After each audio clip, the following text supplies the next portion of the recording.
listening to music on my last nighttime drive? Had I been behind the wheel? Alone?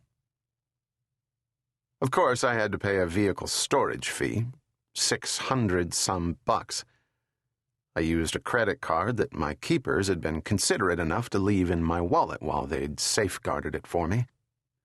Driving home, I passed a flickering yellow sign and felt a sting of excitement as I parked. The promise of a new liquor store. "I'm looking for bourbon. You got Blanton's?" "No." The guy at the counter didn't look up from a black-and-white television the size of a clock radio. A cigarette dangled from his lips, supporting an impossible length of ash. I couldn't see the screen, but a reporter was providing updates about some schmuck who had the same name as me.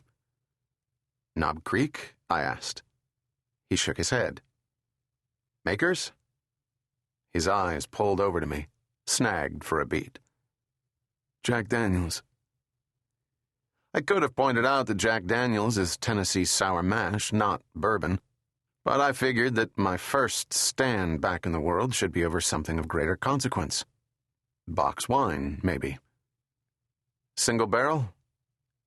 "Yeah, we got the single barrel." I felt his stare on my back as I left the store. 2 minutes later, I was on Mulholland Drive. The asphalt vine clung to the ridgeline of the Santa Monicas, shooting tendrils north through the valley to the Santa Anas and south into the LA basin. On its eastern stretch, tourists pull over to snap shots of Hollywood writ large in white block letters. Persian palaces and mutant Pueblo revivals perch along crests and hillsides, hiding behind gates and rock walls. It's a dangerous road, soaked in affluence and romance, home to the breached guardrail, the meandering Marlowe, the David Lynch fantasy, the 2 a.m. drunken head-on. You'll drive it too fast and be glad you did. Tonight I went the speed limit, figuring I'd had my fill of problems. I rode Mulholland West, banking downslope just before the 405 and easing right off the stop sign. My cul-de-sac was as it always was, pinprick lit with porch lamps and walkway goosenecks, the freeway distant enough to sound like sighing waves.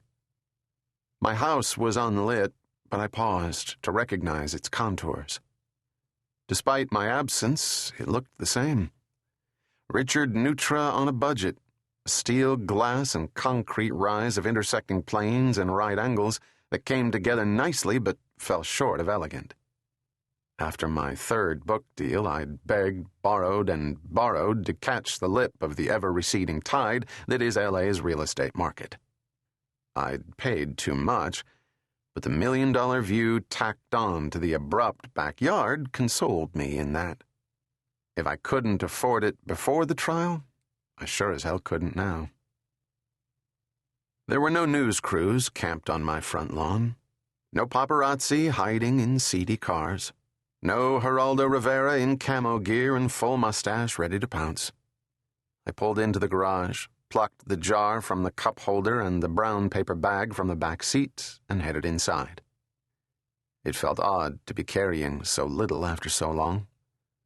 No suitcases, no carry-on. Just the clothes I was wearing, a bottle in a bag, and a brain tumor in a jar.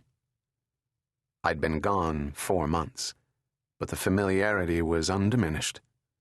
The catch of the opening door as the weatherboard scraped the threshold. The particular scent of the interior, a layered blend of carpet and tile, coffee and candle wax. Objects I'd bought, choices I'd made.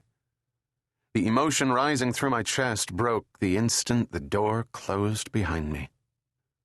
Alone in my house, I finally wept, standing, head bowed, tears dotting the floor at my feet despite the hand I'd clamped over my eyes in a futile attempt to keep the anguish from flooding out.